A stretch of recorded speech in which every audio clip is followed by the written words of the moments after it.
الله الرحمن الرحيم. الحمد لله رب العالمين، والصلاة والسلام على سيد الأنبياء والمرسلين وعلى آله وأصحابه أجمعين. أما بعد، فإن أصدق الحديث كتاب الله، وأحسن الهدي هدي محمد صلى الله عليه وسلم، وخير الأمور محدثاتها، وشر الأمور محدثاتها، وكل محدثة بدعة، وكل بدعة ضلالة، وكل ضلالة في النار. وبالسند المتصل منا إلى الشيخ الإمام الهمام حافظ الحجة أمير المؤمنين في الحديث أبي عبد الله محمد بن إسماعيل بن إبراهيم بن المغيرة بن بردزبة الجعفي اليماني البخاري رحمه الله تعالى. اللهم انفعنا بعلومه وعلومهم أجمعين، آمين يا رب العالمين. أنه قال: بسم الله الرحمن الرحيم. باب من لم ير الوضوء إلا من المخرجين القبل والدبر، لقوله تعالى: أو جاء أحد منكم من الغائط فقال. بسم الله الرحمن الرحيم. الحمد لله رب العالمين، والصلاة والسلام على سيد المرسلين وعلى آله وأصحابه أجمعين. باب من لم ير الوضوء إلا من المخرجين القبل والدبر، لقوله تعالى: أو جاء أحد منكم من الغائط. بزرگوں اور بھائیوں، پردہ نشین ہماری مائیں اور بہن، آج کا باب بڑا اہم ہے اور تفصیلی باب امام بخاری نے نقل کیا ہے. تقریباً ایک صفحے کا ایک باب ہے. یہ امام بخاری کے عادت کے خلاف ہے، ورنہ تو 2-3 لائن کا ایک باب ہوتا ہے. جو باب قائم کیا ہے اس میں امام بخاری علیہ الرحمہ نے ایک دعویٰ کیا ہے، اور اس کا حاصل یہ ہے: سبیلین سے کوئی چیز نکلے تو ہی وضو ٹوٹتا ہے. سبیلین کے علاوہ سے کوئی چیز نکلے تو وضو نہیں ٹوٹتا ہے. سبیلین کا کیا مطلب؟ سبیل مانے راستہ. سبیلین 2 راستے، یعنی پیشاب کی جگہ اور پاخانے کی جگہ، ان کو عربی میں کہتے ہیں سبیلین. اگلے راستے سے پچھلے راستے سے اگر کوئی چیز نکلے تو وضو ٹوٹتا ہے. بدن کے کسی اور حصے سے اگر کوئی چیز نکلے تو وضو نہیں ٹوٹتا ہے. یہ امام بخاری علیہ الرحمہ نے دعویٰ کیا ہے. کتنا شعور نہیں ہوتا کہ مراد میں کہا ہے.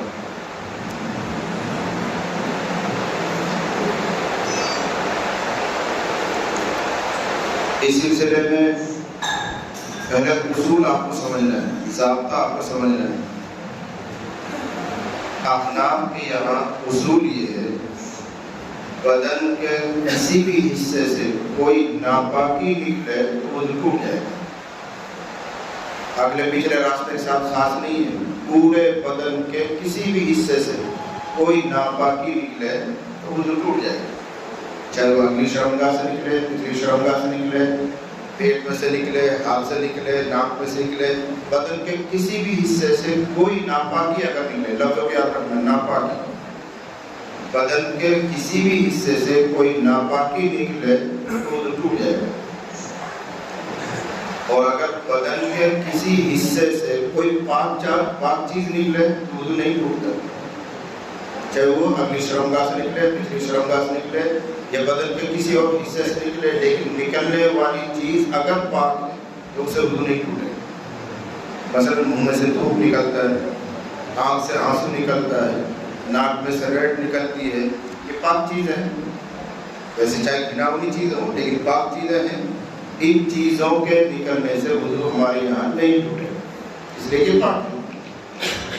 پچھلی شرمگاہ سے اگلی شرمگاہ سے کوئی پاک چیز نکل گئی. فرض کرو کسی کا کوئی کیڑا نکل گیا، بہت سے لوگوں کو بیماری ہو جاتی ہے.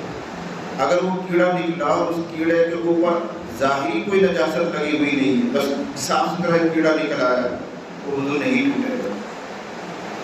اس لیے ضابطہ کیا ہے؟ ناپاکی کے نکلنے سے وضو ٹوٹتا ہے.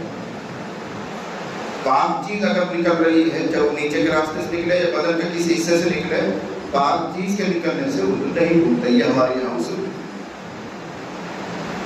باقی جو 3 امام ہیں، حضرت امام شافعی، امام مالک، امام احمد اور خود امام بخاری، ان حضرات کی رائے یہ ہے اگر اگلی اور پچھلی شرمگاہ سبیلین، اس کو یاد رکھنا، سبیلین کا مطلب کیا ہے؟ پیشاب کی جگہ اور پاخانہ کی جگہ، اس کو سبیلین کہیں۔ ان تینوں امام اور امام بخاری، ان کے نزدیک سبیلین سے اگر کوئی چیز نکلے، چاہے وہ چیز پاک ہو یا ناپاک ہو، تو وضو ٹوٹے گا۔ بدن کے کسی اور حصے سے اگر کوئی چیز نکل رہی ہے، چاہے وہ پاک ہو یا ناپاک ہو، وضو نہیں ٹوٹے گا۔ تو گویا ان کے یہاں مدار اس پر ہے نکلنے والی چیز کہاں سے نکلی۔ اگر سبیلین سے نکل رہی ہے، چاہے وہ پاک چیز نکلی، تو وضو ٹوٹ جائے گا۔ اور سبیلین کے علاوہ بدن کے کسی حصے سے کوئی چیز نکلی، چاہے وہ ناپاک نکلی، تو وضو نہیں ٹوٹے گا۔ یہ انہوں نے اصول بنایا، یہ ضابطہ بنایا۔ پھر تھوڑی سی تفصیل کے پیشاب کی جگہ سے، پاخانہ کی جگہ سے اگر کوئی چیز نکلی، چاہے وہ پاک ہو یا ناپاک، یا معتاد ہو یا غیر معتاد ہو، قلیل ہو یا کثیر ہو، وضو نہیں ٹوٹے گا۔ میں کو سمجھا دوں کیا مطلب اس کا۔ اگلی اور پچھلی شرمگاہ سے، سبیلین سے کوئی چیز نکلے، چاہے پاک چیز نکل جائے، جیسے کوئی کیڑا نکل گیا، کوئی کنکری نکل گئی، کوئی اور چیز ایسی نکل گئی، یا کوئی ناپاک چیز نکلے، جیسے پیشاب کا قطرہ نکل گیا، پاخانہ نکل گیا، مزی نکل گئی، یہ سب کیا ہے؟ ناپاک چیزیں۔ چاہے وہ معتاد ہو، معتاد مطلب عادتاً جو چیزیں نکلتی رہتی ہیں، پیشاب نکلتا ہے، پاخانہ نکلتا ہے، مزی نکلتی ہے، منی نکلتی ہے راستوں سے، یہ عادتاً انسان کی فطرت میں۔ یا غیر معتاد ہو، یعنی پچھلی اور اگلی راستے سے کوئی ایسی چیز نکلی جو عادتاً نکلتی نہیں، لیکن نکل گئی اتفاق سے، کوئی کنکری نکل آئی، کوئی کیڑا نکل آیا، چاہے وہ قلیل ہو یا کثیر ہو، تھوڑا ہو یا زیادہ ہو، ہر چیز سے وضو ٹوٹ جائے گا جو سبیلین سے نکلے۔ ایک اصول ہے بس۔ بدن کے کسی حصے سے کوئی چیز نکلے، چاہے پاک نکلے ناپاک نکلے، وضو نہیں ٹوٹے گا۔ وہ حضرات کہہ رہے ہیں، 3 امام اور امام بخاری۔ مثلا پاک چیز نکلنے کی مثال تو ظاہر ہے، آنسو نکلتا ہے، تھوک نکلتا ہے، اور کہہ لیجیے ناک کی ریزش نکلتی ہے، وضو نہیں ٹوٹے گا۔ بدن کے کسی اور حصے سے، سبیلین کے علاوہ سے ناپاکی نکلے، کہیں سے پیپ نکل گیا، کہیں سے خون نکل گیا، نکسیری پھوٹ گئی، قید ہو گئی، یہ سب ناپاکی نکل رہی ہیں اور سبیلین کے علاوہ سے نکل رہی ہیں، تو ان تینوں امام اور امام بخاری کے نزدیک وضو نہیں ٹوٹے گا۔ یہ اصول یاد رکھو، اس اصول پر یہ ساری بحث آ رہی۔ امام بخاری زور لگائیں گے اپنی بات کو ثابت کرنے کے لیے، فلاں کا قول لائیں گے، اس کا قول لے کر آئیں گے، اس کا قول لے کر آئیں گے، پھر 1-2 حدیثیں بھی لے کر آئیں گے، تو ہماری ذمہ داری بنے گی ان کو سمجھنا اور سمجھانا، ان کا جواب دینا۔ ہم کیوں نہیں مانتے اس باتوں کو؟ تو ہمارے یہاں جو احناف کے یہاں اصول ہے وہ یہ ہے، ناپاکی نکلنے پر وضو ٹوٹتی ہے، چاہے وہ ناپاکی ان 2 راستوں سے نکلے یا ناپاکی بدن کے کسی اور حصے سے نکلے، تو وضو ٹوٹے گا۔ ناپاکی کے علاوہ کوئی چیز نکل رہی ہے، چاہے ان 2 راستوں سے نکلے یا کہیں اور سے نکلے، لیکن وہ نکلنے والی چیز پاک ہے، وضو نہیں ٹوٹے گا، چاہے وہ سبیلین سے ہی کیوں نہ نکلے، پاک چیز ہونی چاہیے۔ اس کو ثابت کرنے کے لیے امام بخاری علیہ رحمہ سب سے پہلے ایک آیت کا ٹکڑا لے کر آئے، او جاء احد منکم من الغائط۔ اللہ تعالیٰ ارشاد فرما رہے ہیں، یا تم میں سے کوئی آدمی آیا ہو بیت الخلا سے۔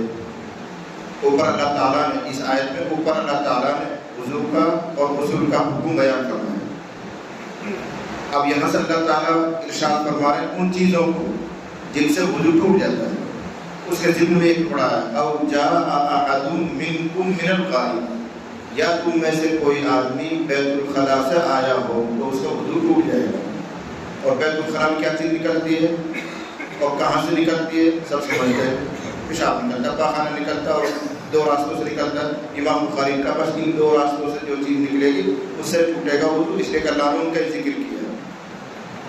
او جاء احد منکم من الغائط، آگے ہے او لامستم النساء، ان کے خلاف حدیثیں آ جائے گی، ٹکڑا آ جائے گا، او لامستم النساء، یا تم میں سے کسی آدمی نے عورت کو ہاتھ لگایا ہو۔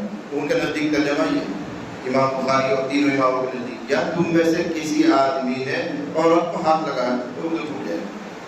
خود ان کو الٹی پڑ رہی بات. تم تو یہ کہہ رہے تھے کہ اگلے اور پچھلے راستے سے کوئی چیز نکلے تو وضو ٹوٹتا ہے. عورت کو ہاتھ لگانے سے کون سی چیز نکلی؟ جو تم یہ کہہ رہے ہو صرف ہاتھ لگانے سے وضو ٹوٹ جاتا ہے. اور یہی مسئلہ ان کے یہاں، اگر کوئی آدمی عورت کو تھپڑ مار دے تو وضو ٹوٹ گیا. کسی عورت کا ہاتھ پکڑ لے وضو ٹوٹ گیا. بوسہ لے لے وضو ٹوٹ گیا. صرف ہاتھ لگا دینے سے، عورت کو چھو دینے سے بھی وضو ٹوٹ جاتا ہے ان کے یہاں.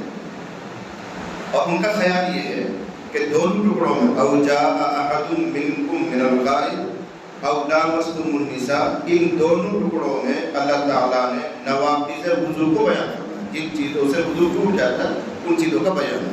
اور لامستم النساء سے مراد ہے عورت کو ہاتھ لگانا. احناف کی سوچ یہ ہے او جاء احد منکم من الغائط میں اللہ تعالیٰ نے نواقض وضو کو بیان کیا ہے، اور او لامستم النساء میں اللہ تعالیٰ نے نواقض غسل کو بیان کیا. کیا دلیل؟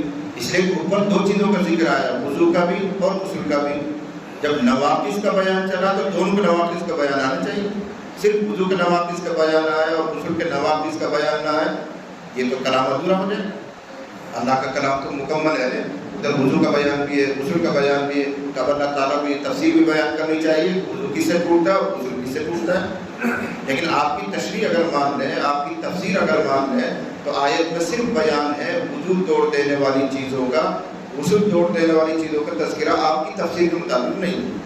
اس لیے کہ آپ نے لامستم النساء سے مراد دیا عورت کا ہاتھ لگانا، اور عورت کا ہاتھ لگانے سے آپ کے وضو ٹوٹتا ہے. بس غسل کس سے ٹوٹے گا یہ بیان گویا آیت میں نہیں ہے، ان حضرات کی تفسیر کے مطابق. احناف نے کہا دونوں چیزوں کا بیان ہے. او جاء احد منکم من الغائط میں نواقض وضو کا بیان ہے، اور لامستم النساء میں نواقض غسل کا بیان. غسل کس چیز سے ٹوٹتا ہے؟ اور لامستم النساء سے ہاتھ لگانا مراد نہیں ہے، صحبت کرنا مراد. تم میں سے کوئی آدمی بیت الخلاء سے آیا ہے وضو ٹوٹ جائے گا. یا تم میں سے کسی آدمی نے آپس میں ایک دوسرے کو، یعنی مرد اور عورت میں سے ایک دوسرے کو چھوا ہے، چھونے سے مراد صحبت کرنا. لامسا یلامس باب مفاعلت، یہ مولوی لوگ جانتے ہیں. عربی زبان میں ایک باب آتا ہے مفاعلت کا، اس میں اشتراک کا معنی ہوتا ہے ایک دوسرے کو ہاتھ لگانا، اور ایک دوسرے کو پکڑنا اور ہاتھ لگانا یہ صحبت میں ہوتا ہے. صرف ہاتھ لگانے سے وضو نہیں ٹوٹتا. یہ احناف کہتے ہیں. کیوں نہیں ٹوٹتا؟ اس لیے کہ آپ کو بخاری میں حدیث بھی لے لی کہ پیغمبر علیہ السلام تہجد پڑھتے تھے اور حضرت عائشہ رضی اللہ عنہا حضور کے سامنے لیٹی رہتی. حجرہ چھوٹا تھا، کمرہ چھوٹا تھا، اتنی جگہ نہیں کہ آرام کرنے کے لیے الگ جگہ ہو اور حضور کے مصلی بیچنے کے لیے الگ جگہ ہو. چھوٹی سی جگہ ہوتی تھی اور حضور کو آدھی رات سے تہجد شروع کر دیا کرتے تھے، لمبے لمبے رکوع قیام فرماتے تھے. تو حضرت عائشہ رضی اللہ عنہا یہ کام کرتی، پاؤں پھیلا کے سو جاتے. حضور علیہ السلام کھڑے کھڑے نماز پڑھ رہے ہیں، 2 پارے 3 پارے آپ نے ایک رکعت میں پڑھے ہیں. پھر رکوع کیا، رکوع بھی ایسے لمبا فرماتے تھے. رکوع سے اٹھ کر جب سجدے میں جاتے تھے تو حضرت عائشہ کے پاؤں کو ہاتھ لگاتے. تو حضرت عائشہ کے پاؤں سے بیٹھ گئی، حضور کے لیے سجدے کی جگہ بن جائے. تو لمبا سجدہ آپ فرماتے، پھر دوسرا سجدہ کرتے، پھر قیام میں چلے جاتے. حضرت عائشہ اپنے پاؤں کو لمبا کر کے پھر سو جاتے. پھر اگلی رکعت میں آتے تو حضور پھر ہاتھ لگاتے اور یوں پاؤں سے بیٹھ لیتے. وہ کر سمجھو اگر عورت کو ہاتھ لگانا وضو کو توڑ دیتا ہے تو حضور کا تو تہجد ہو ہی نہیں نا. حضور کا وضو توڑ گیا ہے. معلوم ہو کہ لمس بلیت مراد نہیں ہے بلکہ لامسا باب مفاعلت سے ہے اور اس کے مراد صحبت کرنا ہے. اور گویا اللہ تعالیٰ نے آیت میں دونوں کو بیان کیا ہے، وضو کے نواقض کیا ہوتے ہیں اور غسل کو توڑنے والی چیزیں کیا ہوتی ہیں.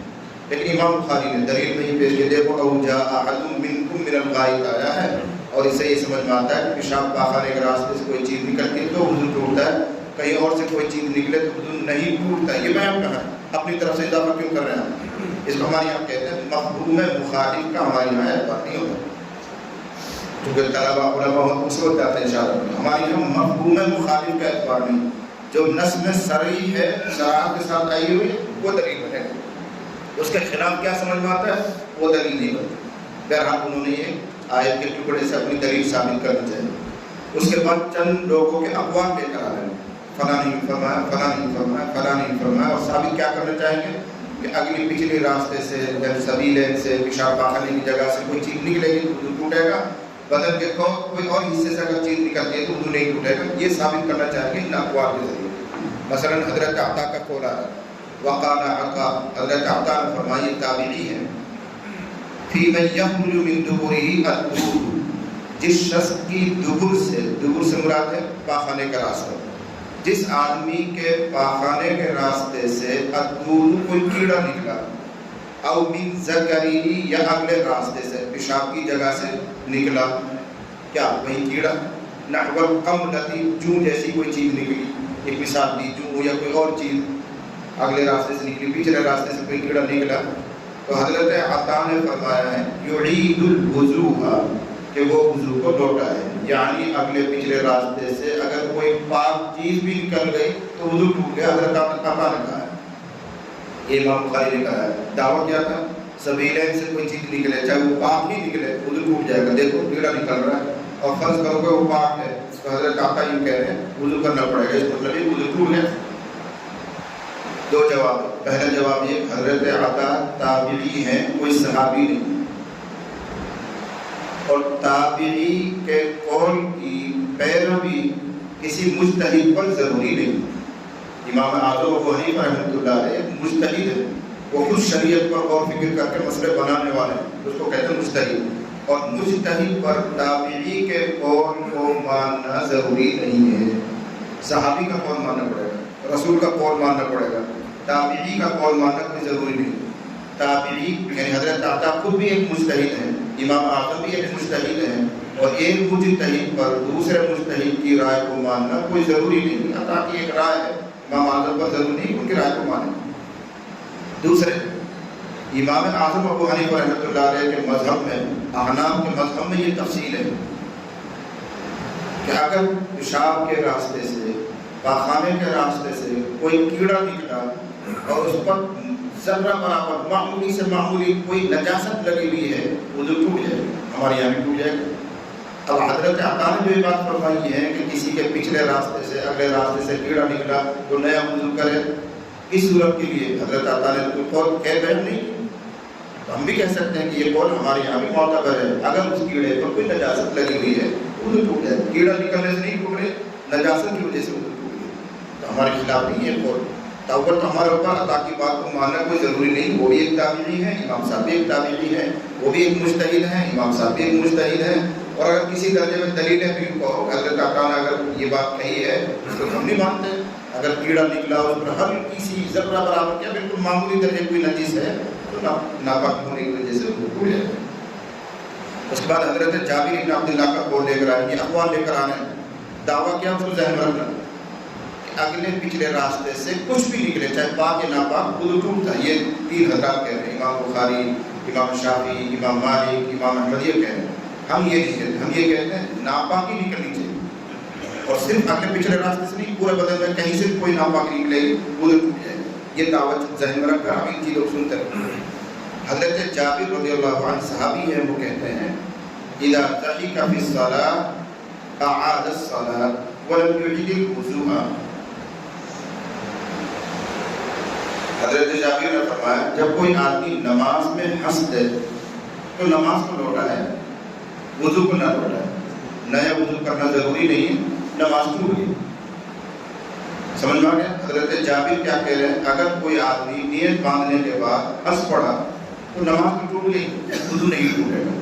امام بخاری کیا کہیں، دیکھو اگلے پچھلے راستے کے علاوہ سے ہنسی نکل گئی منہ میں سے، کوئی بھی چیز نکل گئی تو اگلے پچھلے راستے کے علاوہ سے بدن کے کسی اور حصے سے کوئی بھی چیز نکلی، جیسے مثلا منہ میں سے ہنسی نکل گئی تو وضو نہیں ٹوٹ رہا ہے، نماز ٹوٹ گئی. نماز کے خلاف یہ دلیل ہے. لیکن احناف میں تھوڑی سی تفصیل، تین چیزیں ہیں. نمبر ایک تبسم، جس کو اردو کہتے ہیں مسکرانا. مسکرانا یہ ہے کہ آدمی نیت باندھ رکھے، چہرے پر خوشی کا آثار ظاہر ہو گئے، ہونٹ کھل گئے، دانت دیکھ گئے، بس سمجھ میں آ رہا کہ یہ ہنس رہا ہے، اس کو کہتے ہیں مسکراہٹ، تبسم. اس سے نہ نماز ٹوٹتی ہے نہ وضو ٹوٹتا ہے.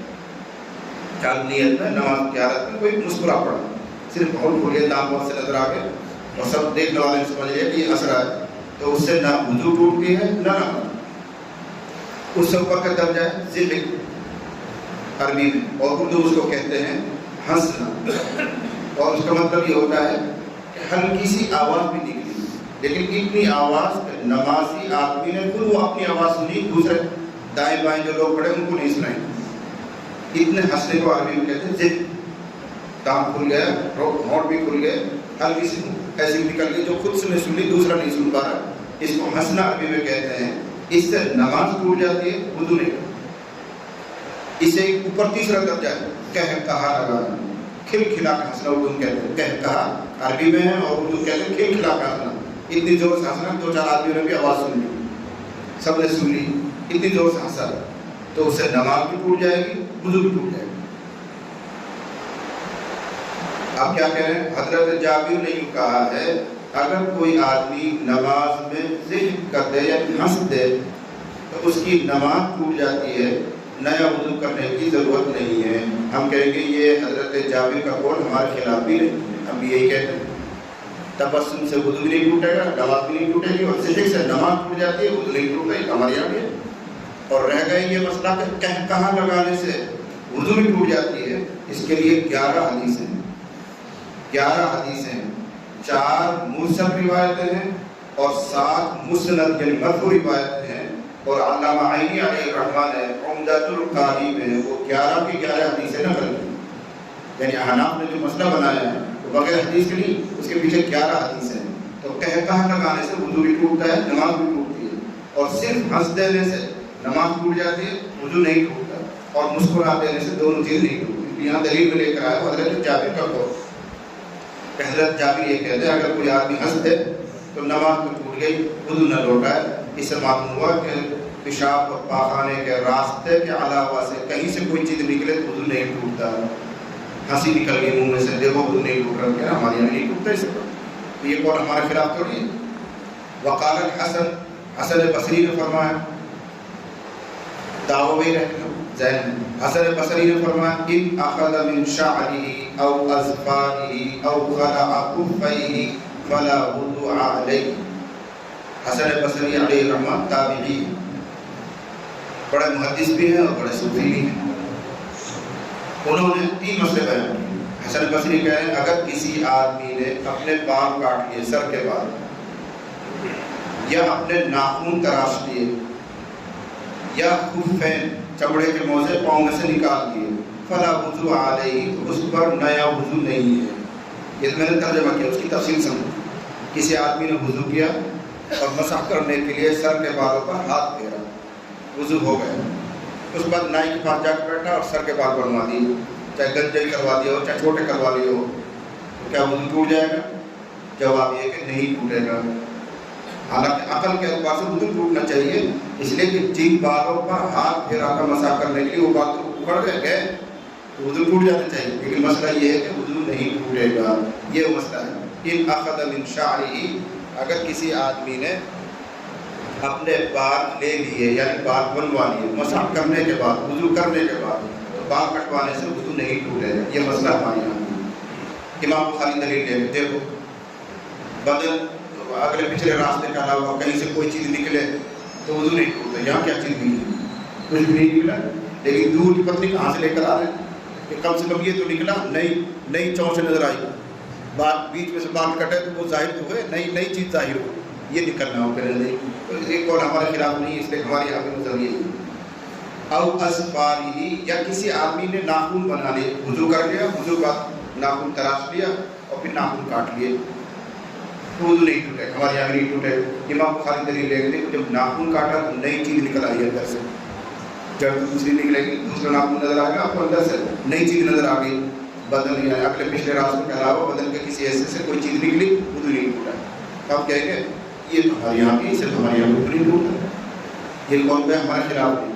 اب خلع خفیہ، کسی آدمی نے وضو کیا اور سردی کے زمانے میں چمڑے کے موزے اس نے پہن رکھے، موضوع کو اس نے مسح کیا تھا، پھر کسی وجہ سے اس نے وہ چمڑے کا موزہ نکال دیے، تو پورا وضو لوٹانا ضروری نہیں ہے، صرف پاؤں دھلے گا تو وہی وضو اس کا کام کر جائے گا۔ یہ دلیل لے کر آیا کہ دیکھو خفین میں پاؤں تھے، پھر اس نے وہ خفین نکلے تو نئی چیز نکل کر باہر آئی، پاؤں، معلوم ہوا کہ اگلے پچھلے راستے کے علاوہ سے کہیں سے کوئی چیز نکلے اسے وضو نہیں ٹوٹا. یہ دور دور کی دلیل لے کر آ رہے ہیں, لیکن پورا ایک جواب یہی ہے یہ تینوں مسئلے ہمارے خلاف نہیں ہیں, خود احناف کے یہاں بھی یہی مسئلے ہیں. ناخن بنانے سے, بال کاٹنے سے, کفین میں سے پاؤں نکال دینے سے وضو نہیں ٹوٹتا, صرف پاؤں دھو لینا ہی کافی ہو جاتا ہے, پورا وضو لوٹانے کی ضرورت نہیں ہوتی ہے. اس کے بعد لے کر آیا حضرت ابو ہریرہ رضی اللہ عنہ کا قول, وہ اصل میں ایک حدیث ہے اور نیچے آ رہی ہے, اس کی شرح وہاں آ جائے. وقال ابو ہریرہ, حضرت ابو ہریرہ نے فرمایا لا وضوء الا من حدث, نیا وضو ضروری نہیں ہوتا ہے مگر حدث کی وجہ سے. یہ حدث کیا ہے, کیا سمجھانے چاہ رہے ہیں ابو ہریرہ؟ میں یہاں نہیں کہوں گا, جو حدیث آئی وہی سمجھاؤں. وَيُذْكَرُ عَنْ جَابِرٍ أَنَّ النَّبِيَّ صلی اللہ علیہ وسلم كَانَ فِي غَزْوَةِ ذَاتِ الرِّقَاءِ فَرُمِيَ رَجُلٌ بِسَهْمٍ. یہ ایک مضبوط دلیل امام بخاری لے کر آ رہے ہیں. وہ ایسے اقوال ہے فلانی کا فلانی کا فلانی کا, تو ان کی بھی اتنی اہمیت نہیں ہے. ان فلاں تو امام صاحب بھی وہ یوں کہتے ہیں, وہ یوں کہتے ہیں, کوئی بات نہیں. ہاں کوئی حدیث لے کر آؤ, کوئی آیت لے کر آؤ, کوئی بات بنتی ہے. صحابی کا قول لے کر آؤ تو یہ وزن ہوتا ہے.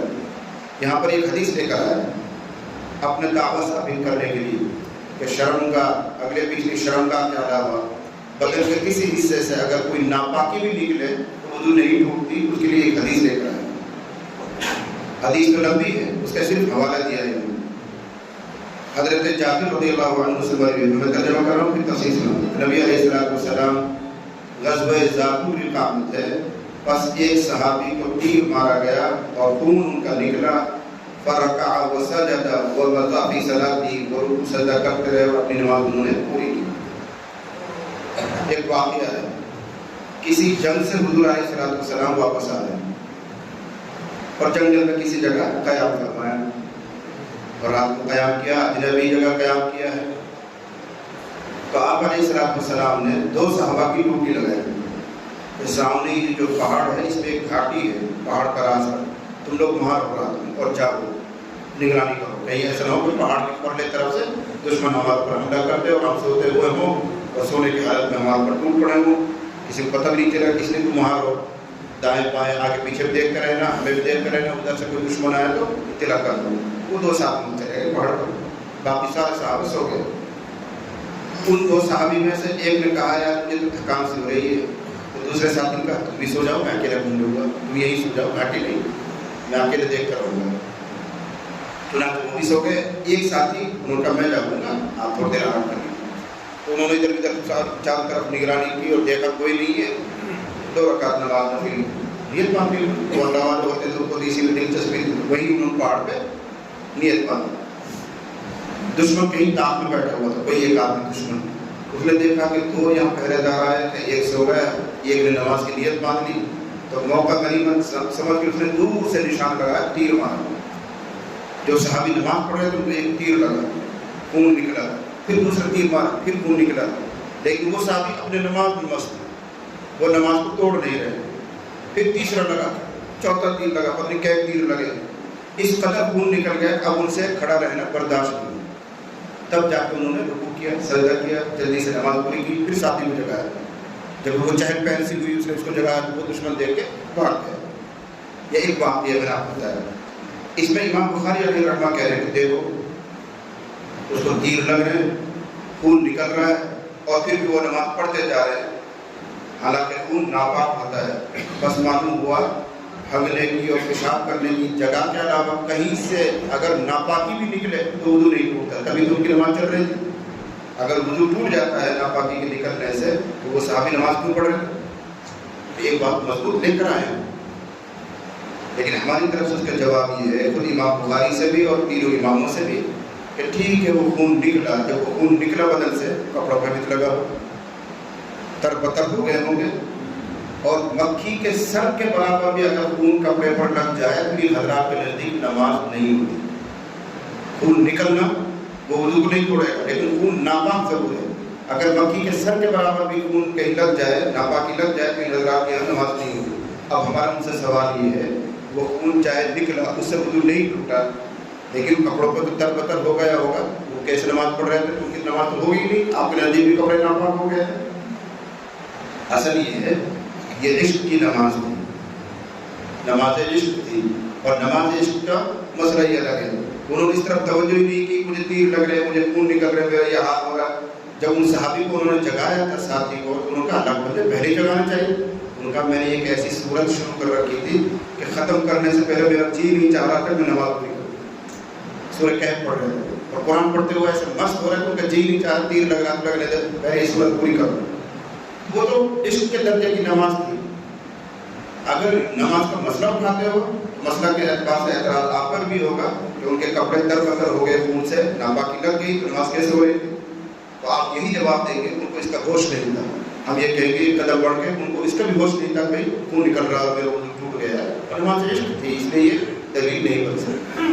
یہ ایک واقعہ انہوں نے نقل کے اس کا جواب آ گیا. اس کے بعد حسن بصری کا پھر ایک قول لے کر آیا، ما زال المسلمون یصلون فی جراحاتہم.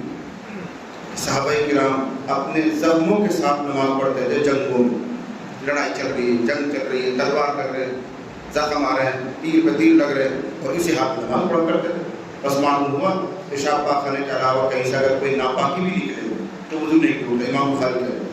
لیکن اس کا جواب یہ ہے اس وقت وہ معذور کے حکم میں ہوتے تھے، اور معذور کے بدن سے اگر ناپاکی بھی نکلے تو ہمارے یہاں پہ وضو نہیں ٹوٹتا. جیسے کسی آدمی کو سلسلۃ البول کی بیماری، اور آسان کا سلسلۃ البول میں آپ لوگ اٹک جائیں. ایک اور آسان مثال دوں، بعض عورتوں کو پیر چل جاتے ہیں، سفید لال پانی پتہ نہیں کیا چلتا ہے، پیر چلتے ہیں، پاؤں چلتے ہیں، جو بھی چلتے ہیں، وہ بیماری لگ جاتی ہے، مسلسل خون نکلتا رہتا ہے. اس کو ہماری عربی زبان میں استحاضہ کہتے ہیں. اب ناپاکی نکل رہی ہے، لیکن اسی ناپاکی کی حالت میں وہ نماز پڑھے گی، وہ ان کے حق میں ناپاکی نہیں ہے، اس لیے وہ معذور ہے. ایسے ہی کسی آدمی کے پیشاب مسلسل نکلتا ہے، رکتا ہی نہیں، اس کو کہتے ہیں سلسلۃ البول. 1 منٹ 2 منٹ کے لیے پیشاب نہیں رکتا، ہر وقت رشتہ رہتا ہے، رشتہ رہتا ہے، رشتہ رہتا ہے، پھر بیماری لگ گئی. تو اب علماء کا مسئلہ یہ ہے اسی ہاتھ میں وضو کر لے، اسی ہاتھ میں نماز پڑھ لے، اس کے ہاتھ میں یہ وضو نہیں ٹوٹے گا. کتنا معذور ہے بیچارہ. ایسے ہی دوران جنگ نماز پڑھنی پڑ رہی ہے اور تیر پہ تیر لگے جا رہے ہیں، وہ معذور کا حکم ہے. اگر وہ اپنے زخموں کی پٹی کریں گے، دوائی لگائیں گے، تو جنگ کیا لڑیں گے؟ ان کو تو اسی ہاتھ میں حکم دیا گیا ہے ایسی نماز پڑھو جیسے بھی ممکن ہو. اس لیے کہ جنگ کی نماز میں نہ قیام فرض ہے، نہ رکوع فرض ہے، نہ سجدہ فرض ہے، جیسا ممکن ہو نماز پڑھنا بس. نہ قبلے کا شرط ہے، نہ باقی شرط ہے، اس کا مسئلہ ہی الگ ہے. صلاۃ الخوف کا مسئلہ آئے گا کبھی تو انشاءاللہ سمجھا ہے. وہ معصوم کے حکم میں ہوا کرتے تھے، لہٰذا ان کے حال سے ہم یہاں دلیل نہیں دے سکتے. وقال طاووس ومحمد بن علی وعطا واہل الحجاز. پھر ایک قول لے کر آئے حضرت طاووس، حضرت محمد بن علی، حضرت عطا اور اہل حجاز یہ سب فرماتے ہیں لیس فی الدم غسول، خون میں وضو نہیں. یعنی خون اگر نکل جائے اس کی وجہ سے وضو نہیں. ناک سے نفیری چل پڑی، کہیں زخم لگ گیا، کہیں سے پھلسی پھوٹ گئی، خون نکل گیا، ان حضرات نے فرمایا اس میں وضو نہیں ٹوٹتا. امام بخاری کا دیکھو پیشاب پاخانے سے کوئی چیز نکلتی ہے تو وضو ٹوٹتا ہے، باقی جگہ سے کوئی چیز نکلتی ہے تو وضو نہیں ٹوٹتا. یہ سب یہی کہہ رہے ہیں. لیکن اس میں تفصیل یہ ہے، احناف یہ کہتے ہیں کہ جو خون نکلتا ہے اس کی 2 قسمیں، دم سائل اور دم غیر سائل، بہنے والا خون اور نہ بہنے والا خون. اس خون سے وضو ٹوٹتا ہے جو نکل کر بہہ جائے، اس سے وضو ٹوٹتا ہے. اور جو نکلتا ہے اور نکل کر بس اپنی جگہ رکا رہے اور وہیں سوکھ جائے، وہیں جم جائے، اس سے ہمارے یہاں بھی وضو نہیں ٹوٹتا. دم سائل ہونا چاہیے. فرض کرو ایک آدمی کی خون سی ہے، وہ نماز پڑھ رہا ہے، رکوع کر رہا ہے، ہاتھ لگ گیا، تھوڑا سا خون اوپر ظاہر ہوا اور وہیں بس جم گیا، وہ آگے ادھر ادھر پھیلا نہیں، تو اس کا وضو نہیں ٹوٹے گا. اس لیے کہ یہ جو خون ہے یہ بہتا ہوا خون نہیں، بہنے والا خون نہیں، رک گیا ہوگا. یہ صرف ظاہر ہوا ہے، نکل کر آگے چلا نہیں، اس سے وضو ہمارے یہاں بھی نہیں ٹوٹتا ہے. اگر وہ رس کر آگے بڑھنا شروع ہو جاتا ہے، اپنی جگہ سے آگے بڑھ جاتا ہے، تو وضو ٹوٹ جاتا ہے ہمارے یہاں. اب ان حضرات نے اگر یہ بات کہی ہے کہ خون میں وضو نہیں ہے تو کون سا خون ہے، دم سائی یا دم غیر سائی؟ یہ تو وضاحت انہوں نے کی. اگر دم غیر سائی ہو تو ہمارے یہاں بھی وضو نہیں ٹوٹتا، یہ قول ہمارے خلاف نہیں. اس کے بعد حضرت ابن عمر رضی اللہ عنہ کا ایک اثر یعنی ان کا ایک عمل لے کر آئے ہیں. وعصر ابن عمر رضی اللہ عنہما نے کھینچا، دبایا، بثرۃ خنسی فخرج منها دم، اس سے خون نکلا، فلم يتوضأ، وضو نہیں کیا. ایک مرتبہ ایسا ہوا حضرت ابن عمر رضی اللہ عنہما کے ہاتھ پر کہیں بھی کوئی پھنسی تھی، نماز پڑھتے پڑھتے اس کو ایسے دبا دی اور اسے خون بھی نکلا ہلکا سا اور نماز چلتے نہیں ہوئی. تو امام بخاری کہتے دیکھو پیشاب پاخانے کے علاوہ کہیں سے اگر خون بھی نکل جائے حالانکہ خون ناپاک ہے اسے وضو نہیں ٹوٹتا. ابن عمر نے اپنے ہاتھ سے خون سی دبا دی. اس کا جواب یہ ہے امام بخاری نے جو یہ اثر نقل کیا ہے ادھورا نقل کیا، تھوڑا مختصر نقل کیا ہے، بحقیقت میں تفصیل ہے. ابن عمر رضی اللہ عنہما نے چہرے پہ کوئی پھنسی ہے، نماز پڑھتے پڑھتے اس کا ایسا دبا دیا اور اس کے جو خون کی پھٹکی نکلی وہ دونوں انگلیوں کے بیچ میں آ گئی اور اس کو حضرت نے ایسے مسح بھی دیا اور نماز پڑھتے رہے. پھر اس پھنسی میں سے آگے کوئی خون نہیں نکلا، کوئی اور چیز نہیں نکلی، نماز پڑھتے رہے. اب ان کا سمجھو کہ یہ جو ہاتھ پر ایسے خون آیا تھا یہ دم غیر سائل ہے اور دم غیر سائل سے ہمارے یہاں بھی وضو نہیں ٹوٹتا ہے. اگر یہاں سے نکل کر آگے بڑھتا اور ابن عمر پھر بھی نماز پڑھتے رہتے تو پھر ہمارے خلاف یہ بات بن. اب ہمارے خلاف نہیں ہے، اتنے سے ہمارے یہاں بھی وضو نہیں ٹوٹے گا. ہلکی سے پھنسی کسی نے دبا دی، تھوڑا سا ذرہ خون کا آ گیا اس کا ایسا مسح دیا، آگے بھی اس میں سے کوئی خون نہیں نکلا، اس سے ہمارے یہاں بھی وضو نہیں ٹوٹتا ہے. کہ آدھے ہمارے خلاف نہیں. ابن ابی اوفا کا عمل لے کر آئے کہ انہوں نے ایک مرتبہ تھوکا، اس میں خون ظاہر ہوا لیکن وہ نماز پڑھتے رہے، نیا وضو نہیں کیا انہوں نے. بس معلوم ہوا کہ ناپاکی کہیں اور سے نکل رہی ہے، اسے وضو نہیں ٹوٹتا. تھوک میں خون آیا ہے اور خون ناپاک ہوتا ہے. امام بخاری نے اپنے دعویٰ ثابت کرنے کی کوشش کی کہ پیشاب پاخانے کے علاوہ سے کہیں سے کوئی ناپاکی نکلے تو اسے وضو نہیں ٹوٹتا ہے. ہماری طرف سے اس کا جواب یہ ہے کہ تھوک میں جو خون آ رہا ہے اس کی دو صورت ہے. اگر یہ خون آیا پیٹ میں سے تو اس کا حکم وہ ہے جو قے کا حکم ہے، الٹی کا حکم. اور الٹی کے بارے میں مسئلہ یہ ہے اگر منہ بھر کر ہو تو وضو ٹوٹتا ہے، اور تھوڑی سی نکلی منہ بھر کر نہیں ہے اس سے ہمارے یہاں بھی وضو نہیں ٹوٹتا ہے. اور اگر یہ پیٹ کا خون نہیں ہے، مسئلوں میں سے کہیں سے آیا ہے، اس وقت مسئلہ یہ ہے کہ یوں دیکھا جائے گا کہ دھوپ زیادہ ہے یا خون زیادہ ہے، کس کا غلبہ ہے. اگر دھوپ میں خون کی مقدار زیادہ ہے یا ناپ پورا زیادہ ہو گیا ہے وضو ٹوٹ جائے گا. اور دھوپ زیادہ ہے، ہلکی سی پھٹکی نظر آ رہی ہے، ہلکا سا رنگ نظر آ رہا ہے، اس سے وضو نہیں ٹوٹتا ہے. تو بتائیے کہ ابن ابی اوفا نے جو تھوکا تھا وہ کون سا تھا؟ منہ بھر کر تھا یا ہلکے درجے کا خون تھا، یا یعنی اس پر دم غالب تھا؟ اور سی بات طے کرو. جب نہیں معلوم ہے ہم اس کو کیسے دلیل بنا سکتے کہ کہیں اور سے خون نکلنے سے وضو نہیں ٹوٹے گا؟ پہلے یہ بات کرو کہ ابن ابی اوفا نے جو تھوکا تھا اس میں خون کتنا تھا؟ خون زیادہ تھا یا تھوک زیادہ تھا؟ اور یہ بات آپ وعدہ نہیں کر سکتے، لہٰذا اس کو ہم دلیل بھی نہیں بنا سکتے. حضرت ابن عمر یہ صحابی ہیں، حضرت حسن البصری تابعی ہیں. ان دونوں حضرات کی رائے یہ ہے لیس من احتجم لیس علیہ الا غسل محاجمہ. جس آدمی نے پچھلے لگائے، اس کو فسد لگانے بھی کہتے ہیں، پچھلے لگانے بھی کہتے ہیں. آپ لوگوں کو سمجھانے کے لیے میں آسان کروں، ایک علاج ہے، طریقہ علاج ہے، سوئی وغیرہ سے ایسے سوراخ سے کر دیتے ہیں بدن میں اور پھر ایک کوپی سے لگا کے منہ کے ذریعے خون کو کھینچتے ہیں، گندا خون باہر نکل جاتا ہے. اس کو پچھلے لگانے کہتے ہیں، سینگے لگانے کہتے ہیں، عربی میں فسد لگانا کہتے ہیں. تو کسی آدمی نے سینگی لگوائی، ایسے ایسے ایسے کروا کے خون نکلوایا تو دیکھو بدن سے خون نکلا. تو امام بخاری کہہ رہے ہیں کہ ان دونوں حضرات کی رائے ہے کہ جس نے یہ پچھلے لگوائی ہو اس کے ذمہ صرف اتنا ہاتھ دھونا ضروری ہے، آگے کچھ نہیں فرمایا، بس اتنی جگہ دھونا ضروری ہے. معلوم ہوا کہ بدن سے خون نکلے، ناپاک نکلے، اسے وضو نہیں ٹوٹتا جب تک کہ اگلے پچھلے راستے سے نہ نکلے. ہمارا جواب یہ ہے ابن عمر رضی اللہ عنہما اور حضرت حسن بصری یہ مسئلہ غسل کے مقابلے میں بیان کر رہے ہیں. وہ یہ کہہ رہے ہیں کہ اگر کسی آدمی نے سینگی لگوائی پورا غسل لوٹانا ضروری نہیں ہے، بس اتنی جگہ کو جہاں جہاں سے سینگی لگوائی تھی وہ ناپاک ہو گیا، اس کو دھو دینا کافی ہے. وضو کرے کہ نہ کرے یہ مسئلہ یہاں پر انہوں نے ذکر نہیں کیا، اور عبارت میں بھی نہیں، آپ دیکھ لیجیے عبارت میں وضو کا تذکرہ ہی نہیں. بس انہوں نے کہا کہ اس کے ذمہ صرف اتنے حصوں کو دھونا ہے جہاں جہاں اس نے پچھلے لگوائی ہے. یہ غسل کے مقابلے میں، یعنی یہ کہنا چاہے اگر کسی نے سینگی لگوائی تو پورا غسل لوٹانا ضروری نہیں ہے، بس اتنے حصے کو دھو لے بدن پاک ہو جائے گا. وضو ٹوٹا کہ نہیں ٹوٹا یہ ان دونوں حضرات نے بات بیان نہیں کی ہے.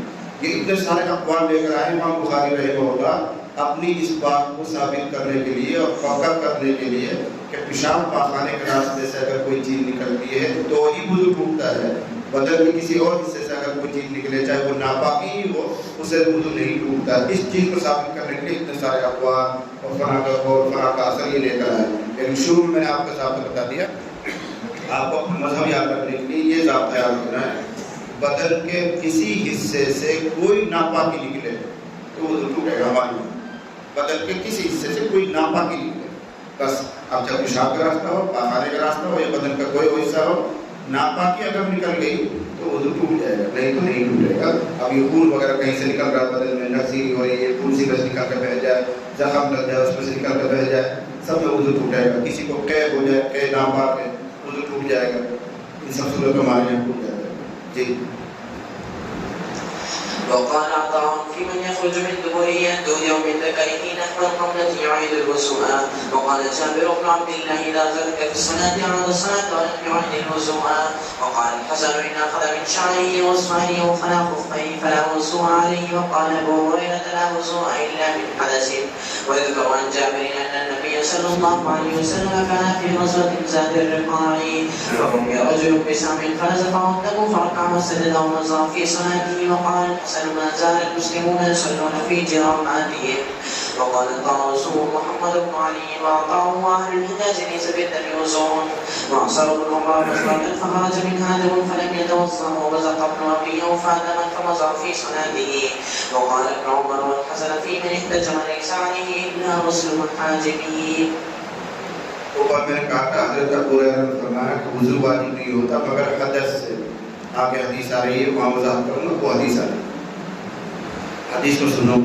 حضرت ابو ہریرہ کہتے ہیں کہ نبی صلی اللہ علیہ وسلم نے ارشاد فرمایا لا یزال العبد فی صلاۃ ما کان فی المسجد ينتظر الصلاۃ. آدمی برابر نماز میں ہی رہتا ہے جب تک وہ مسجد میں نماز کا انتظار کرتا رہتا ہے.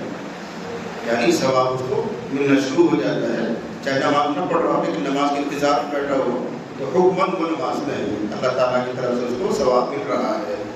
جب نماز شروع کرے گا اس وقت بھی ملے گا، لیکن پہلے سے 5 منٹ پہلے آ کے بیٹھ گیا اور اب نماز کھڑی ہوگی، انتظار کر رہا ہے. یہ انتظار صلاۃ بھی صلاۃ کے حکم میں ہے، نماز کے حکم میں. اس ٹکڑے کا مطلب کریے لا یزال العبد، بندہ فی صلاۃ، نماز میں ہی ہوتا ہے، ما کان فی المسجد، جب تک وہ مسجد میں ہے، ينتظر الصلاۃ، نماز کا انتظار کر رہا ہے، تو گویا نماز میں ہے، ثواب 4 کلومیٹر چل رہا ہے اس کا. اللہ تعالیٰ اس کو محروم نہیں کرے. کوئی 10 منٹ پہلے آ گئے، کوئی 5 منٹ پہلے آ گئے، کوئی 15 منٹ پہلے آ کے مسجد بیٹھ کے انتظار کر رہا ہے تو 1.25 میٹر اللہ تعالیٰ کی طرف سے چل گئے. یہ تو یہ ہوا. کب تک ملتا رہتا ہے؟ کچھ انتظار نماز سے پہلے کیا ہے، سلام پھر گیا، سنتیں پڑھی، اس کے بعد پھر مسجد میں بیٹھا رہا، تو جب تک مسجد میں رہے گا، چاہے نماز سے پہلے یا نماز کے بعد، ثواب ملتا رہے گا. ما لم یحدث، جب تک اس کو حدث نہ ہو جائے. یہاں ہے وہ لفظ، جب تک اس کو حدث نہ ہو جائے. اب ایک آدمی وہاں بیٹھا ہوا تھا، عرب سے باہر کا، فقال رجل اعجمی، عرب کے باہر کا کوئی آدمی تھا، اس کے سمجھ میں نہیں آیا کہ یہ حدث کیا ہوگا. اس نے کہا ابو ہریرہ سے، من حدث یا ابا ہریرہ، یہ حدث کیا چیز ہے ابو ہریرہ؟ حضرت ابو ہریرہ نے حدیث بیان کی کہ حضور فرماتے ہیں اگر کوئی آدمی مسجد میں نماز سے پہلے، نماز کے بعد، نماز کے انتظار میں جیسے بیٹھا ہے تو جب تک حدث نہیں ہو جائے گا نماز کا ثواب ملتا رہے گا، اور نماز میں ہی ہے. اب اس کو سمجھ میں نہیں آیا کہ یہ حدث کیا چیز ہے، تو وہ پوچھ رہا ہے حضرت ابو ہریرہ سے، حضرت یہ حدث کیا چیز ہے؟ قال، حضرت ابو ہریرہ کا الصوت، آواز. یہ بالکل سمجھ میں نہیں آیا آواز کیا ہوتا ہے. پھر بتا کہ الزردۃ، ارے پاد، الزردۃ پاد. تو حضرت یہ کہہ رہے ہیں جب تک پاد نہیں نکلے گا، ہوا خارج نہیں ہوگی، باوجود مسجد میں بیٹھا رہے گا تو ثواب کا میٹر چلتا رہے گا. جب وضو ٹوٹ گئی اب میٹر بند، لائٹ چلے گئی میٹر بند ہو گیا، ہوا نکلنے سے لائٹ چلی گئی اب اس کا ثواب بند ہو گیا. تو یہ حدث. اب امام بخاری علیہ رحمۃ کہہ رہے دیکھو شرم، یعنی اگلے راستے سے، پچھلے راستے سے کوئی بھی چیز نکلے اس سے وضو ٹوٹتا ہے، اس کے علاوہ سے نکلے تو وضو نہیں ٹوٹتا. حضرت ابو ہریرہ کا حدث جب تک نہیں ہوگا. اور حدیث کی شرح انہوں نے خروج ریح سے کی ہے، ہوا نکلنے سے کی ہے. لیکن اس حدیث میں یوں کہا ہے کہ اور کہیں سے کوئی چیز نکلے تو وضو نہیں ٹوٹتا ہے. یہ تو آپ اپنی طرف سے زیادتی کر رہے ہیں، اسی کو کہتے ہیں مفہوم مخالف. ہمارے یہاں مفہوم مخالف حجت نہیں، جبکہ اس کے علاوہ دیگر روایات موجود ہیں جن سے یہ معلوم ہوتا ہے کہ بدن کے کسی حصے سے اگر کوئی ناپاکی نکلے تو اسے وضو ٹوٹتا ہے. وہ اپنی جگہ پر روایت آئیں گے انشاءاللہ. جی.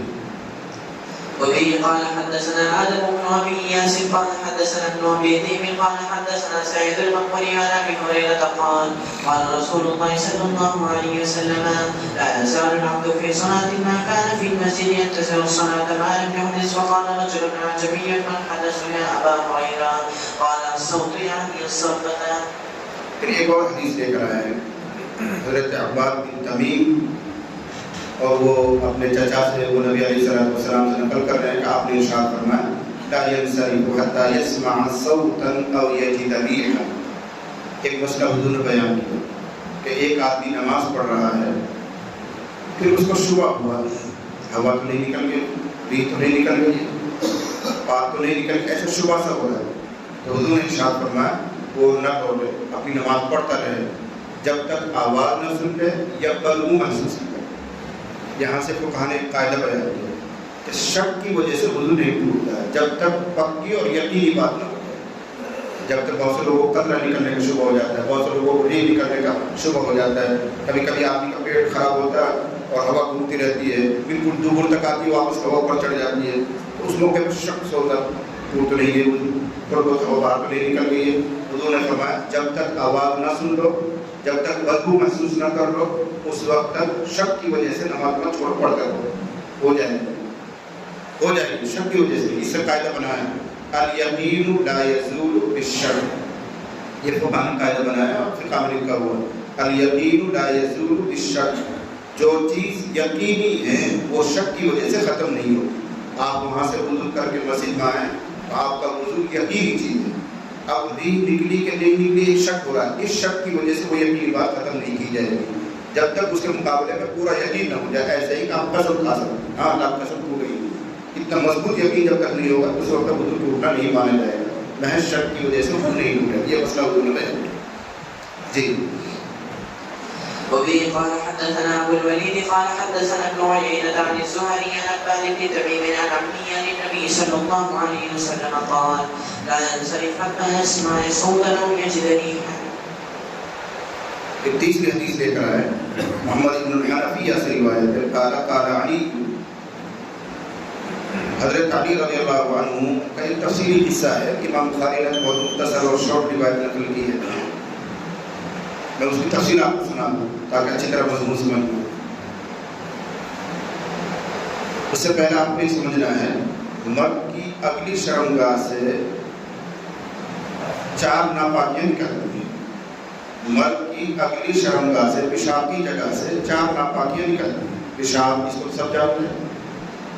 ایک ہوتا ہے نطفہ مادہ منویہ جس سے بچے کی پیدائش ہوتی ہے، وہ بھی ناپاک، پیشاب بھی ناپاک. اب 2 چیزیں درمیانی، مزی اور ودی.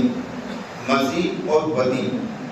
ودی کہتے ہیں جب کوئی آدمی کوئی وزنی چیز اٹھاتا ہے، کچھ اور کرتا ہے تو اگلی شرمگاہ سے قطرے 2 قطرے گاڑے سے نکلتا ہے. کبھی کبھی وزن اٹھاتا آدمی یا پیٹ خراب ہوتا ہے، استنجا کرنے کے لیے زور لگاتا ہے، وہ 2-4 قطرے نکل آتے ہیں. اس کو عربی میں ودی کہتے ہیں. وہ منی کا ہی حصہ ہوتا ہے.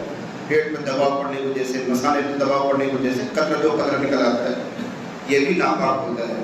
اس سے وضو ٹوٹ جاتا ہے، غسل واجب نہیں ہوتا. یہ مسئلہ شاید آپ لوگوں کو معلوم نہ ہو، میں بتا رہا ہوں کہ اگر کسی آدمی نے استنجا کیا اور زور لگایا اور استنجے کے زور لگانے کی وجہ سے اگلی شرمگاہ میں سے 2-3 قطرے سفید نکل گئے، وہ منی کا ہی حصہ ہے لیکن اس سے غسل واجب نہیں ہوتا، صرف وضو ٹوٹ جاتا ہے. وضو تو جب بھی ٹوٹ رہا جب آپ بیٹھے استنجے میں پیشاب کرنے کے لیے، اس سے غسل واجب نہیں ہوتا. ایک چوتھی چیز ہے وہ سمجھنے کی، وہی یہاں ہے مزید. وہی ہے اگرچہ مسئلہ شرم کا ہے لیکن دین میں کوئی شرم نہیں، اللہ لا یستحی. وہ یہ ہے کہ جب مرد اپنی بیوی کے ساتھ مذاق مستی کرتا ہے، چھیڑ چھاڑ کرتا ہے، تو پیشاب کے راستے سے باریک سی لیس دار چیز نکلتی ہے، پتلا سا مادہ نکلتا ہے، اس کو مزی کہتے ہیں. اور یہ قدرتی ایک نظام ہے اللہ تعالیٰ کا. اگر یہ مزی نہ نکلے، دھیان سے سنو، بہت نازک بات کر رہا ہوں، اگر مرد کی اگلی شرمگاہ سے باریک سے پانی نہ نکلے، چکناہٹ نہ نکلے، تو بچے کی پیدائش بڑی مشکل ہے. کیوں؟ اللہ نے یہ گریس لگائی ہے شرمگاہ میں تاکہ اب جو منی نکلے وہ تیزی ساتھ نکل کے سیدھے عورت کے رحم میں چلے جائے. اگر اس میں بیچ میں پائپ میں یہ گریس نہیں لگے گی، یہ مادہ منویت تیزی ساتھ آگے نہیں جائے گا اور پہنچنے سے پہلے اس کے جراثیم ختم ہو جائے. یہ اللہ تعالیٰ کی ایک سسٹم ہے، نظام ہے. قدرت ہے اس کی. تو یہ جو لیسدار پانی نکل رہا ہے اس کو مزی کہتے ہیں اور اللہ کی حکمت کے ساتھ وہ نکلتا ہے. یہ وضو کو توڑتا ہے, اس سے غسل واجب نہیں ہوتا. تو آپ یوں کہہ لو کہ 3 چیزیں ایسی ہیں جو اگلی شرمگاہ سے نکلتی ہیں کہ ان سے صرف وضو ٹوٹتا ہے, نیا وضو کرنا پڑتا ہے, وہ خود ناپاک ہے لیکن غسل واجب نہیں ہوتا. پیشاب, مزی اور ودی. چوتھی چیز ہے منی, جو گاڑھا مادہ نکلتا ہے اور بچے کی پیدائش جس سے ہوتی ہے جب آپ صحبت کرتے ہیں, اس سے آدمی پر غسل واجب ہوتا ہے. حضرت علی رضی اللہ عنہ کو یہ مسئلہ تفصیل سے معلوم نہیں ہوتا. وہ یہ سمجھتے تھے کہ جیسے ہی شرمگاہ سے مزی نکلے گی, پتلا سا پانی بھی نکلے گا بیوی کی چھیڑ چھاڑ کی وجہ سے, غسل واجب ہوتا ہے. وہ یہ سمجھتے تھے. تو حضرت علی رضی اللہ عنہ دن میں 4 مرتبہ, 5 مرتبہ, 6 مرتبہ غسل کرتے تھے. اس لیے کہ ذرا سے کسی مذاقی کو اپنی بیوی سے ہاتھ لگا, بوسہ لیا تو فوراً وہ چیز نکل گئی. تو وہ سمجھتے تھے کہ اس سے غسل واجب ہوتا ہے. تو دن میں 5 مرتبہ, 6 مرتبہ غسل کرتے تھے. اور مدینے کی سردی, جو لوگ کبھی سردیوں میں وہاں گئے ہوں گے وہ جانتے ہیں تیز ہوا چڑھتی ہے, ٹھنڈک بہت ہوتی ہے. تو حضرت علی رضی اللہ عنہ کی پوری کمر پہ شقاق پڑ گئے. شقاق کا مطلب جیسے ایڑی پھٹتی ہے, ایسے پوری کمر پھٹ گئی ہوئی, ٹھنڈے پانی سے بار بار نہانے کی وجہ سے, بار بار نہانے کی وجہ سے پوری کمر پر شقاق پڑ گئی. تو حضرت علی نے سوچا اس سے غلطی نہیں ہو رہی, ہمارے دین میں تو اتنی سردی نہیں, ایسا ٹائٹ مسئلہ ہمارے دین میں تو نہیں ہے کہ مجھ سے غلطی نہیں ہو رہی سمجھنے میں. دل میں کھل آواز لگائی, لیکن حضور سے مسئلہ پوچھوں تو کیسے پوچھوں, شرم کی بات ہے. اس لیے کہ حضور کی بیٹی میرے نکاح میں, اور یہ جو مزی نکلتی ہے بیوی کے ساتھ چھیڑ چھاڑ سے نکلتی ہے, تو میں حضور سے کیسے مسئلہ پوچھوں, شرم آ گئی. تو ایک صحابی سے کہا, حضرت مقداد سے کہا, انہوں نے 2-3 دن بڑھا دی مسئلہ پوچھنے. پھر حضرت عمار سے کہا, پھر کسی اور سے کہا, 3 صحابہ سے کہا. تو بہرحال مسئلہ پوچھا گیا. تو حضور علیہ السلام نے جواب میں ارشاد فرمایا, اس کے نکلنے سے صرف وضو واجب ہوتا ہے, غسل واجب نہیں ہوتا. علی غلط سمجھ رہے ہیں, علی کو مسئلہ صحیح معلوم نہیں ہے. یہ بات واضح ہوگی. اس حدیث کو امام بخاری لے کر یہاں پر آیا کہ دیکھو اگلے پچھلے راستے سے کوئی بھی چیز نکلے اس سے وضو ٹوٹتا ہے. ہم نے کہا بھی مانگا, ہم نے کبھی انکار کیا. آپ دوسرا جرم ثابت کرو کہ بدن کے کسی اور حصے سے اگر ناپاکی نکلے تو وضو نہیں ٹوٹتی ہے, بولا کوئی حدیث کو کہیں بھی نہیں. مسئلہ ہمارے یہاں بھی یہ ہے کہ مدی نکلنے سے وضو ٹوٹتا ہے. جی. وبه قال حدثنا قتيبة قال حدثنا جرير عن الأعمش عن منذر بن علي الثوري عن محمد بن الحنفية قال علي رضي الله عنه كنت رجلا مزاء فاستحييت أن أسأل رسول الله صلى الله عليه وسلم فأمرت المقداد بن الأسود فسأله فقال فيه الوضوء ورواه شعبة عن الأعمش. اس کے بعد 2 حدیثیں اور لے کر آئے اور دونوں میں ایک ہی مسئلہ ہے. اس کو کہتے ہیں 1 سال کا مسئلہ. یہ اپنی جگہ پر آگے انشاءاللہ تفصیل سے آئے گا, میں تھوڑا اختصار سے سمجھا دوں گا حدیثیں آپ سمجھ پائیں. 1 سال کا مسئلہ یہ ہوتا ہے کہ مرد اپنی بیوی سے ملاقات کر رہا ہے اور کسی وجہ سے درمیان میں سست پڑ جائے اور مادہ منویہ نہ نکلے اور درمیان میں اس کو صحبت چھوڑنی پڑے. اور ایک مثال دے دوں, مرد اپنی بیوی سے مل رہا ہے, درمیان میں ماں نے آواز لگا دی, باپ نے آواز لگا دی, یا اچانک کوئی حادثہ ہو گیا اور صحبت بیچ میں چھوڑ کے چلتی ہے. اس کو کہتے ہیں 1 سال کا مسئلہ کہ مادہ منویہ نہیں نکلا تو کیا اس پر غسل واجب ہوگا یا نہیں. اگر منی نکل جاتی, نطفہ نکل جاتا تو جب تک غسل واجب ہو ہی جاتا سب کے نزدیک, لیکن درمیان میں ادھورا چھوڑ دیا اور منی نہیں نکلی تو غسل واجب ہوگا کہ نہیں ہوگا. اس میں صحابہ کے زمانے میں اختلاف تھا. مثلا مہاجری جو تھے ان کی رائے یہ تھی کہ ایسی صورت میں مرد اور عورت دونوں پر غسل واجب ہو جاتا ہے. مہاجرین کی رائے, مرد اور عورت دونوں پر غسل واجب ہوتا ہے. انصار کے مردوں کی رائے یہ تھی کہ اگر ایسا کبھی ہو جائے تو مرد اور عورت دونوں پر کسی پر غسل واجب نہیں ہوتا. انصار کہا کرتے ہیں. اور انصار کی عورتوں کا مسئلہ یہ تھا کہ ایسا اگر کبھی ہو جائے تو عورت پر غسل واجب ہو جاتا ہے, مرد پر نہیں ہوتا. یہ اختلاف صحابہ میں چل رہا تھا. اور ایسی گول مول سی بات رہی. حضرت ابوبکر کا زمانہ بھی پورا ہو گیا, حضرت عمر رضی اللہ تعالیٰ عنہ کا زمانہ آ گیا, اور لوگوں میں یہ گول گول مسئلہ رہا. مہاجرین کہتے تھے ایسی صورت میں غسل واجب ہو جاتا ہے. انصار کے مرد یہ کہتے تھے کسی پہ غسل واجب نہیں ہوتا. انصار کی عورتیں یہ کہتی تھی کہ عورت پر غسل واجب ہو جاتا ہے, مرد پر نہیں. یوں بس بات چل رہی ہے گول مول سی. ایک دن حضرت عمر رضی اللہ تعالیٰ عنہ مسجد میں بیٹھے تھے, صحابہ بھی بیٹھے ہوئے, کوئی مشورہ چل رہا ہے. ایک صحابی دوڑا اور کہنے لگے حضرت زید بن ثابت یہ زید بن ثابت انصار میں سے زید بن ثابت اپنی طرف سے مسئلہ بیان کر رہا ہے. حضرت عمر نے کہا کیا مسئلہ بیان کر رہا ہے؟ کہ حضرت کو یوں کہہ رہا ہے کہ اگر کوئی آدمی اپنی بیوی سے ملے اور درمیان میں صحبت چھوڑ دے تو کوئی دوسری بات نہیں ہوتا. حضرت عمر کا بلا حضرت زید کو بلا لیا گیا. حضرت عمر نے کہا اب دونوں فرق محسوس کر لینا. حضرت عمر مہاجرین میں سے اور زید بن ثابت انصار میں سے، اس لیے وہ یہ مسئلہ بیان کر رہے ہیں. تو حضرت عمر رضی اللہ تعالیٰ عنہ کا تم اپنی رائے سے کیوں مسئلہ بیان کر رہے ہو؟ تم نے کہاں سے سنا یہ مسئلہ؟ تو انہوں نے اپنے چچاؤں کا نام لیا. میں نے اپنے چچاؤں سے مسئلہ سنا. کون چچا؟ فنا فنا اور ابو رافع. ابو رافع مجلس میں بیٹھے ہوئے وہی حضرت عمر کی مجلس میں. حضرت عمر فوراً ان کی طرف ہوئے کیا کہہ رہا ہے یہ بتیجا ہے؟ تم نے کوئی مسئلہ بیان کیا؟ حضرت ابو رافع نے کہا ٹھیک تو کہہ رہا ہے. وہ بھی انصاری ٹھیک تو کہہ رہا ہے. مسئلہ یہی ہے کہ اگر کوئی مرد اپنی بیوی سے ملے اور درمیان کی صحبت کو چھوڑ دے تو غسل واجب نہیں ہوتا. ٹھیک تو کہہ رہا ہے. حضرت عمر نے پھر کسی اور سے پوچھا. اب اختلاف سامنے آیا. مہاجر کہہ رہے ہیں غسل واجب ہوگا، انصار کہہ رہے نہیں ہوگا، فلاں نہیں ہوگا، یوں نہیں ہوگا. حضرت عمر کا اللہ کے بندو تم اختلاف کرو گے تو اگلی امت کیا کہاں پہنچے گی؟ اس لیے کوئی ایک مسئلہ طے ہونا چاہیے، ورنہ تو اگلے جو مسلمان ہوں گے تو وہ تو الجھن میں پڑے گا. کیا کریں صاحب؟ مہاجر کہہ رہے ہیں، انصار کہہ رہے ہیں، فلاں کہہ رہے ہیں. تم لوگ اختلاف کرو گے تو اگلے لوگوں کا کیا بنے گا؟ حضرت عمر نے ڈانٹا دیا. تو حضرت علی رضی اللہ عنہ نے رائے دی. میری رائے یہ ہے کہ اس مسئلے میں ازواج مطہرات سے تحقیق کرنی چاہیے. نبی اور نبی کی بیویوں کے درمیان کبھی کوئی ایسا قصہ پیش آیا تک نہیں، ان میں تحقیق کرنی چاہیے. حضرت عمر کو یہ رائے بہت پسند ہے. تو حضرت عمر رضی اللہ تعالیٰ عنہ نے ایک صاحب کو حضرت عائشہ رضی اللہ عنہ کیا بھیج دیا. صاحب مسئلہ یہ ہے اور صحابہ میں اختلاف ہو رہا ہے اور حضرت عمر بیٹھے ہوئے ہیں، مسئلہ الجھا ہوا ہے اور آپ سے تحقیق چاہ رہے ہیں. تو حضرت عائشہ نے پہلے بھیجا تھا اپنی بیٹی حضرت حفصہ نے. حضرت عمر نے جاؤ بیٹی حفصہ سے پوچھ کرو، وہ حضور کی بیوی ہے، کبھی ایسا ہوا نہیں. تو حضرت حفصہ رضی اللہ عنہ نے تو لا علمی ظاہر کر دی کہ کبھی میرے اور حضور کے درمیان ایسی نوبت نہیں آئی، اس لیے مجھے مسئلہ معلوم نہیں ہے. حضرت عائشہ سے پوچھ لیا. وہ آدمی حضرت عمر کے پاس گیا. صاحب وہاں کوئی جواب نہیں مل رہا. اب یوں کہہ دیا گیا حضرت عائشہ سے پوچھو.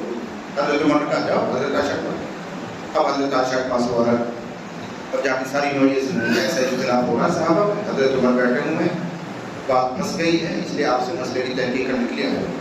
حضرت عائشہ رضی اللہ عنہ نے پھر مسئلہ واضح کیا. فرمایا میرے اور حضور کے درمیان بھی ایک مرتبہ ایسا ہوا ہے کہ درمیان میں صحبت چھوڑنی پڑی. تو حضور نے بھی غسل فرمایا تھا، میں نے بھی غسل کیا تھا. آ کے آدمی نے جواب دے دیا حضرت عمر کو اور مسئلہ طے ہو گیا. اجماع صحابہ ہو گیا. حضرت عمر نے کہا خبردار آج کے بعد نہ سنوں کوئی اس مسئلے میں اختلاف کرے. اب بات صاف ہو گئی، اب کوئی خبردار اس میں اختلاف نہیں کرے گا. اب صحابہ کا اجماع ہو گیا کہ اگر کبھی ایسی کوئی نوبت آ جائے اور درمیان میں صحبت چھوٹ جائے تو بھی غسل واجب ہو جائے گا. صرف ایک مرتبہ دخول کرنے سے ہی غسل واجب ہو جاتا ہے. یہ مسئلہ اس کو کہتے ہیں نصاب کا مسئلہ ہے. امام بخاری کو ہی لے کر آئیں گے. پیشاب پاخانے کے راستے سے کوئی چیز نکلے تو غسل واجب ہوتا ہے، ورنہ تو نہیں واجب ہوتا ہے. لیکن اس میں دوسری چیز کہاں ہے کہ بدل کے کسی اور حصے سے کوئی چیز نکلے تو غسل واجب نہیں ہوتا. سب کا جواب میں بار بار آپ کو دے چکا ہوں. جی. وبه قال حدثنا سعد بن حفص قال حدثنا شيبان عن يحيى عن ابي سلمة عن عطاء بن يسار اخبره ان زيد بن خالد اخبره انه سال عثمان بن عفان قلت ارايت اذا جامع ولم يمن قال عثمان يتوضا كما يتوضا للصلاه ويغسل ذكره. قال عثمان سمعته من رسول الله صلى الله عليه وسلم فسالت عن ذلك علي والزبير وطلحه وابي بن كعب رضي الله عنهم فامروه بذلك. وبه قال حدثنا اسحاق بن منصور قال اخبرنا النصر قال اخبرنا شعبة عن الحكم عن ذكوان بن ابي صالح عن ابي سعيد الخدري ان رسول الله صلى الله عليه وسلم ارسل الى رجل من الانصار فجاء وراسه يقطر فقال النبي صلى الله عليه وسلم لعلنا اعجلناك فقال نعم. فقال رسول الله صلى الله عليه وسلم اذا اعجلت او مدحت فعليك الوضوء. تابعه وهو قال حدثنا شعبة. حضرت ابو سعید خدری کہتے ہیں کہ نبی علیہ السلام نے انصار میں سے ایک آدمی کو بلانے کے لیے کسی پہ فلاں بلا کر انہوں نے آواز لگائی ہوگی ہے فلاں تمہیں حضور بلا رہا. وہ اتفاق سے اس وقت اپنی بیوی سے ملاقات کر رہے تھے. جیسے ہی حضور کا نام سنا انہوں نے جلدی سے انہوں نے غسل کیا اور مسجد میں دوڑے دوڑائے تو ان کے بالوں سے پانی ٹپک رہا. بڑے بڑے بال رکھتے تھے صاحب، بالوں سے پانی ٹپک رہا. حضور علیہ السلام نے دیکھا کہ ان کے سر سے پانی ٹپک رہا تو فرمایا لعلنا اعجلنا، شاید ہم نے تم سے جلدی کروا دی. حضور فرمایا شاید میری وجہ سے تو میں اپنا کام ادھر چھوڑنا پڑا، لعلنا اعجلنا، شاید ہم نے تمہیں جلدی کروا دی۔ تو اس نے کہا جی بات کیجیے، آپ کا حکم پہنچا تو میں درمیان میں آ گیا۔ تو نبی علیہ السلام فرمایا اذا اعجلت او احدت فعليك الوضوء، جب کبھی تجھ سے ایسی جلدی کروا دی جائے، درمیان میں صحبت چھڑوا دی جائے، یا پانی کا قحط ہو جائے، لفظ ترجمہ اور مراد یہ مادے مرویہ نہیں نکلا، یہ ہے پانی کا قحط، تو تیرے ذمہ صرف وضو ہے، تیرے ذمہ صرف وضو ہے، فعليك الوضوء۔ تو اس سے مسئلہ معلوم ہوا ہے جو انصاف کہا کرتے تھے کہ اگر کوئی آدمی ایک سال کی صورت میں ہو اس سے غسل واجب نہیں ہوتا، لیکن حضور نے صرف یہ فرمایا تمہارے ذمہ وضو ہے، غسل کا حکم نہیں فرمایا۔ لیکن جواب حضرت ابی بن کعب رضی اللہ عنہ نے دیا کہ شروع میں یہ حکم تھا، اس لیے پانی کی قلت تھی، کپڑوں کی قلت تھی، بار بار پانی کہاں سے لائیں، بار بار کپڑے اتار کر پہنائیں گے، پہنیں گے تو کپڑے جلدی پھٹیں گے، خدر کے کپڑے ہوا کرتے تھے۔ شروع اسلام میں 1 سال 2 سال کے لیے یہ حکم رہا ہے کہ جب تک منی نہیں نکلتی تھی غسل واجب نہیں ہوتا تھا۔ انما الماء من الماء یہ حکم تھا، بعد میں اس کو منسوخ کر دیا گیا اور وہ حکم آیا تو حضرت عمر نے بعد میں راضی کر دیا کہ صرف داخل کر دینے سے ہی غسل واجب ہوتا ہے۔ اللہ تعالیٰ سب کو صحیح سمجھنے اور عمل کی سعادت کرتے ہیں۔ سبحان اللہ، سبحان اللہ،